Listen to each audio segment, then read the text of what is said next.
પણ મારી અખિલ બ્રહ્માંડની ભાનોદરી આય ખોડલ કેવી છે બાપ?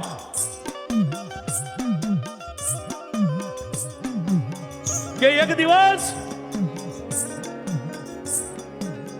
રાતના 12-1 નો સમય બન્યો અને આજનું જે ભાવેણા ગોહિલવાડની ઢીંગી ધરતીની માથે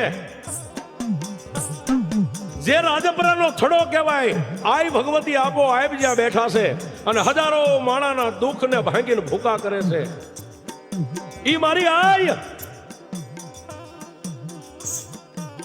રાતના 12-1 ના સમયે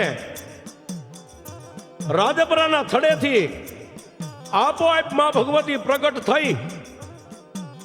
82 વર્ષની મારી આય ખોડિયાર ડોસી બન્યા.